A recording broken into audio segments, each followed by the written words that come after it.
Assalamualaikum warahmatullahi wabarakatuh. Perkenalkan, nama saya Sabrina Zahra dengan NIM 250607110023. Saya di sini akan menjelaskan materi Introduction to Computer dari materi 2 sampai 9. Dan yang pertama ada apa itu komputer. Komputer terdiri dari berbagai bagian, masing-masing dengan fungsi spesifik. Memahami komponen ini meningkatkan pengalaman pengguna dan membantu dalam pemecahan masalah, peningkatan atau pembangunan sistem. Kategori komponennya yaitu perangkat input seperti keyboard, mouse, perangkat output, monitor, speaker, unit pemrosesan, CPU, GPU, perangkat penyimpanan HDD, SSD, antarmuka komunikasi, kartu WiFi. Selanjutnya ada kelebihan dan kekurangannya, yaitu kelebihannya kecepatan, speed, keandalan, reliability, konsisten, kapasitas penyimpanannya besar, mempermudah komunikasi. Kekurangannya yaitu risiko kesehatan, pelanggaran privasi, dampak sosial dan lingkungan. Dan selanjutnya ada perangkat lunak software. Fungsinya yaitu mengendalikan dan mengelola hardware agar komputer atau perangkat dapat menjalankan instruksi yang diberikan oleh pengguna. Jenisnya ada sistem software, OS, dan utility program. Application software, program untuk kebutuhan pengguna, programmer, orang yang menulis kode untuk komputer. Dan selanjutnya ada jenis-jenis komputer. Di sini ada 7 jenis, yaitu yang pertama superkomputer, tercepat dan terkuat, digunakan untuk penelitian ilmiah. Mainframe, menangani banyak pengguna sekaligus di perusahaan-perusahaan besar. Server, mengatur akses dan sumber daya jaringan. Personal komputer atau PC, digunakan di individu, desktop atau laptop. Mobile komputer atau device, seperti notebook, tablet, smartphone, PDA, e-book reader. Game konsol, perangkat untuk permainan digital. Embedded komputer, komputer khusus di dalam perangkat lain. Dan selanjutnya di sini ada internet. Internet adalah jaringan global yang menghubungkan bisnis, lembaga pemerintahan, institusi pendidikan, dan individu di seluruh dunia. Sejarah dan perkembangan internet. Tahun 1969, internet bermula dari proyek ARPANET dibuat oleh Departemen Pertahanan AS. Tujuannya untuk memudahkan ilmuwan berbagi data dari lokasi berbeda. Tahun 1984, ARPANET memiliki 1000 komputer. Tahun 1986, NFS menghubungkan jaringan universitas ke ARPANET menjadi internet. Tahun 1995, NFS berhenti beroperasi dan internet menjadi jaringan publik global. Tahun 1996 didirikannya Internet 2, jaringan berkecepatan tinggi untuk ilmuwan. Dan sampai sekarang ratusan juta orang terhubung ke internet ke seluruh dunia. Struktur dan pengelolaan internet dan jenis akses internet. Struktur dan pengelolaannya di sini ada setiap organisasi bertanggung jawab atas jaringan miliknya sendiri. W3C, World Wide Web Consortium menetapkan standar dan pedoman web. Internet menghubungkan lebih dari 200 universitas dan 115 perusahaan melalui jaringan pribadi berkecepatan tinggi. Jenisnya di sini ada kabel internet, DSL, digital substrate line, fixed wireless cellular radio network, WiFi, dan satelit internet. Penyedia layanan internet dan identitas internet. Penyedia layanannya di sini ada ISP, Internet Service Provider, yaitu menyediakan akses internet berbayar atau gratis. Regional ISP untuk area geografis tertentu. National ISP cakupan nasional. OSP online server provider seperti AOL, MSN dengan fitur khusus anggota.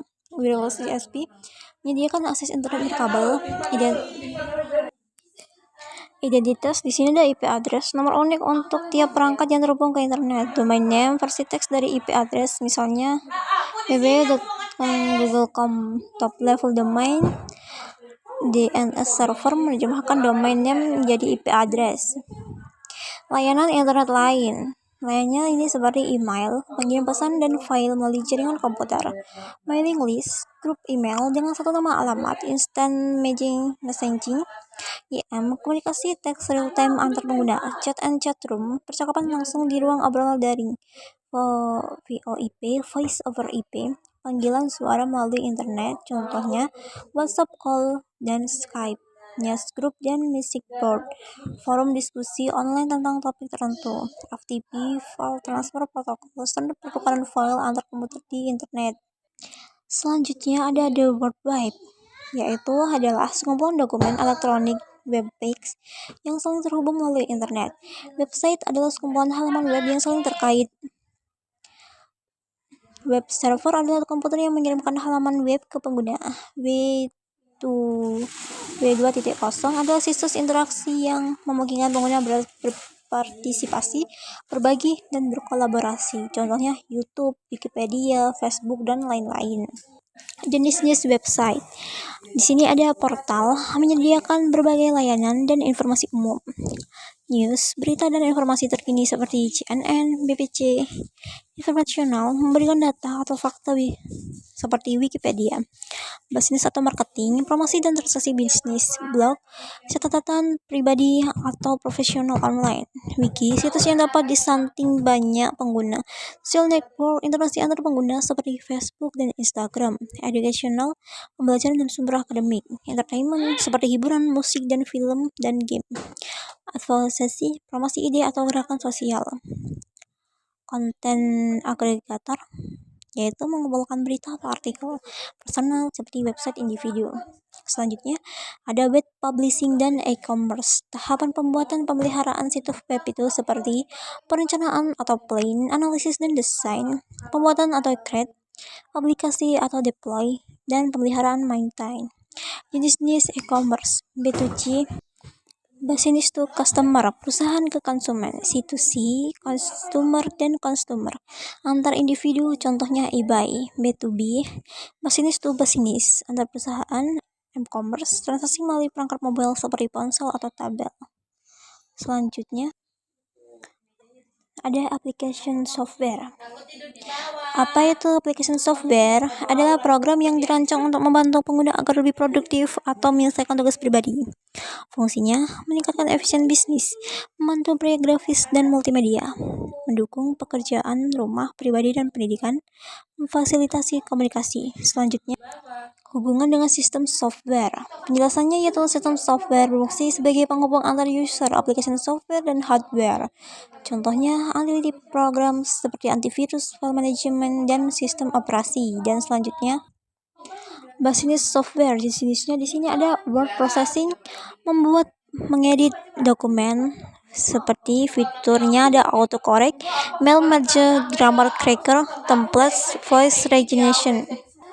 Spreadsheet, mengolah data dalam baris dan kolom, menghitung dengan fungsi otomatis seperti SUM, average, EF, dan lain-lain. Database, menyimpan dan mengolah data agar mudah diakses. Presentation software, membuat tampilan visual untuk presentasi. Note-taking software, mencatat teks, gambar, atau catatan tangan. Software suite, pakai beberapa program misal Microsoft Office, PIM, Personal Information Manager, mengatur jadwal, kontak, dan catatan. Project Management Software, merencanakan dan memantau proyek. Accounting Software, mencatat dan melaporkan transaksi keuangan. Document Management Software, menyimpan dan berbagi dokumen digital. Enterprise Computation Software, solusi untuk unit besar seperti HR, akuntansi, pemasaran, produksi, dan TI. Selanjutnya, Graphic and Multimedia Software. Jenisnya di sini ada CDA, Computer Aided Design, Desktop Publishing DPT, Paint and Image Editing, Video atau Audio Editing Software, Multimedia Authoring Software, Web Authoring Software. Dan selanjutnya, Web Application dan Communication Software. Pengertiannya di sini ada aplikasi web yang diakses melalui internet tanpa instalasi lokal. Contohnya Google, Document, Canva, dan Gmail. Dapat dijalankan dari komputer atau perangkat seluler. Di sini ada web browser, email, instant messaging, chatroom, FTP, RSS, agregator, blogging, newsgroup, atau messaging board. Dan selanjutnya, di sini ada sistem unit. Apa itu sistem unit? Sistem unit adalah wadah cache yang berisi komponen elektronik komputer yang digunakan untuk memproses data.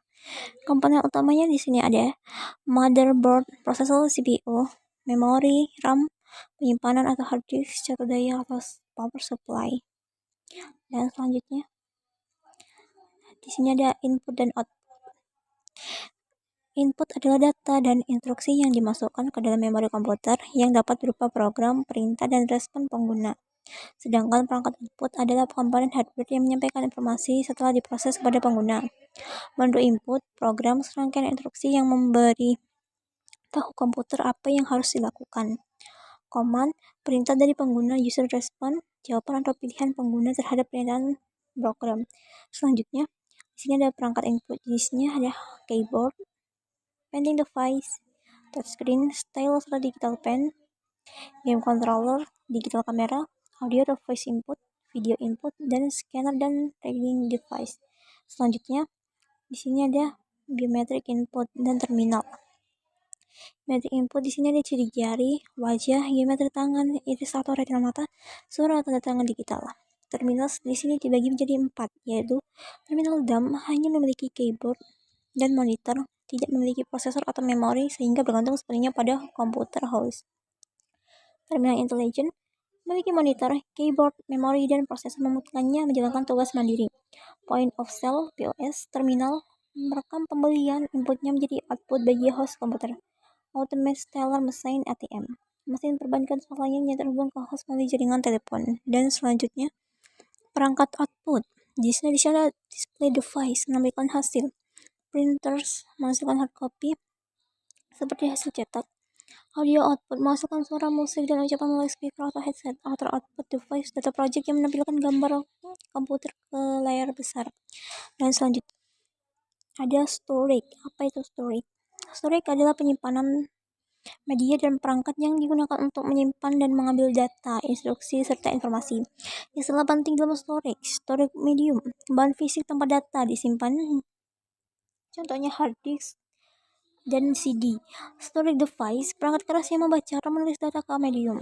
Access time, waktu yang dibutuhkan untuk menemukan data di media penyimpanan. Capacity, jumlah data yang dapat disimpan diukur dalam KB, MB, GB, TB, dan PB. Selanjutnya, floppy disk dan hard disk. Struktur dan pengelolaannya yaitu media penyimpanan portable berukuran 3,5 inci, kapasitasnya 1,44 MB, terdiri dari cangkang tipis dengan lapisan magnetik. Data disimpan dalam track dan sektor. Formatik menyimpan disk agar dapat dibaca dan ditulis. Byte protectors melindungi data agar tidak terhapus. Dan kini sudah jarang digunakan. Jenisnya media penyimpanan utama pada komputer dengan kapasitas besar. Jadi dari beberapa program players yang berpulang cepat dan disimpan dalam wadah tertutup rapat. Head crash, kerusakan akibat kepala pembaca menyentuh permukaan letter. Komponen utamanya read atau breakhead, membaca dan menulis. Breakhead membaca dan menulis data, media penyimpanan optik yang dibaca menggunakan laser. Dan selanjutnya ada optical disc dan CD dan DVD. CD compact disc, media penyimpanan optik yang dibaca menggunakan laser, kapasitas sekitar 650 sampai 700 MB. CD-ROM hanya dapat dibaca, CDR dapat ditulis satu kali, CDRV dapat ditulis dan dihapus berulang kali. Data disimpan dalam track spiral yang dibagi dalam sektor. DVD versi lanjutan dari CD dengan kapasitas 4,7 GB hingga 17 GB memiliki dua lapisan penyimpanan 2 layer, yaitu jenis DVD-ROM, DVD-R, DVD-RV. Selanjutnya tape storage dan enterprise storage system. Tape pita magnetik yang digunakan untuk backup data dalam jumlah besar menggunakan metode sequential access. Data dibaca berurutan, umumnya digunakan di perusahaan besar.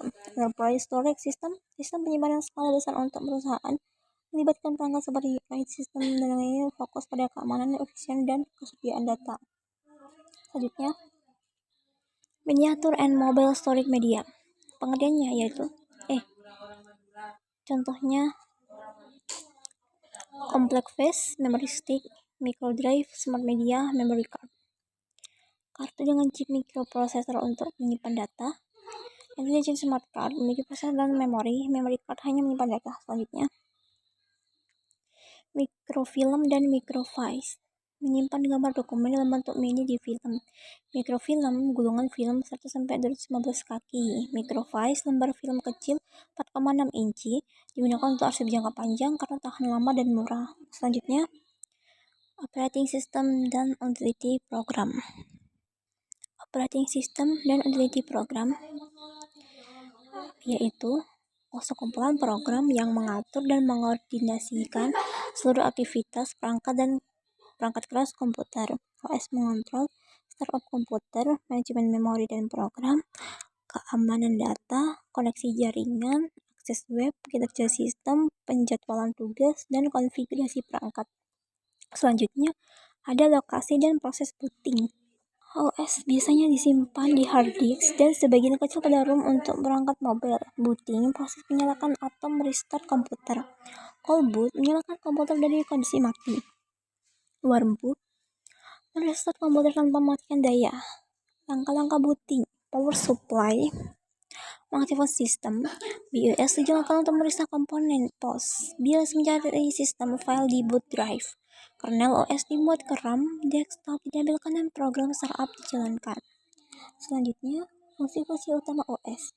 Fungsinya di sini yang pertama ada user interface, multitasking dan program management, memory management, file management, job scheduling dan spooling, device management, firmware monitoring, network operating system, mengelola server dan klien dalam jaringan komputer, jenis dan karakteristik OS, network OS, embedded OS. Selanjutnya di sini ada jenis dan karakteristik OS. Jenisnya di sini ada standalone OS, network OS, embedded OS. Karakteristiknya di sini ada device dependent, device independent, proprietary and open source, upgrade compatible, versi lama masih bisa digunakan di versi baru. Perubahan kompatibel mendukung program lama. Selanjutnya, utility program. Program sistem yang melakukan tugas-tugas spesifik untuk pemilihan komputer. Di sini ada file viewer, file compression, diagnostic utility, uninstaller, disk scanner, disk defragmenter, backup utility, dan screen server. Selanjutnya, communication dan network. Fungsinya mengubah sinyal digital menjadi sinyal analog atau sinyal analog menjadi sinyal digital. Modulasi atau demodulasi. Identitasnya perangkat pengirim dan penerima. Perangkat yang memulai atau menerima transmisi data, instruksi, dan informasi. Contohnya adalah komputer desktop, komputer netbook, mirror server, mainframe komputer, dan perangkat web. Selanjutnya, jaringan komputer. Di sini ada local area network. Jaringan dalam area geografi terbatas seperti rumah, laboratorium sekolah, atau gedung kantor. Peer-to-peer LAN. Jaringan kecil di mana setiap komputer berbagai sumber daya dan penyimpanan file di perangkat penyimpanannya sendiri. Klien atau server, jaringan di mana satu atau lebih komputer bertindak sebagai server dan komputer lain. Klien dapat meminta layanan dari server tersebut. Wide area network, jaringan yang mencakup area geografis yang luas. Internet adalah buan terbesar di dunia. Metropolitan area, jaringan dan backbone yang menghubungkan LAN di area metropolitan seperti kota atau kabupaten. Internet peer-to-peer memungkinkan pengguna dengan perangkat lunak jaringan yang sama untuk terhubung langsung ke hard disk masing-masing dan bertukar file. Selanjutnya, di sini ada topologi jaringan. Jenisnya itu ada bus network, ring network, star network. Selanjutnya, teknologi komunikasi jaringan. Di sini ada Ethernet, token ring, TCP atau IP, Transmission Control Protocol atau Internet Protocol, WAP, Wireless Communication Protocol. Selanjutnya, jaringan internal dan keamanan. Jenisnya di sini ada Internet, jaringan internal yang menggunakan teknologi internet. Extranet, memungkinkan pelanggan atau pemasok mengakses bagian dari internet perusahaan. Firewall, perangkat keras dan atau perangkat lunak yang membatasi akses data dan informasi ke jaringan. Dan selanjutnya di sini ada perangkat dan media komunikasi, dial-up modem, mengubah sinyal digital menjadi analog, modulate dan sinyal analog menjadi digital. Kabel modem, mengirim dan menerima data melalui jaringan TV kabel jauh lebih cepat daripada dial-up modem. Network interface, kartu yang dipasang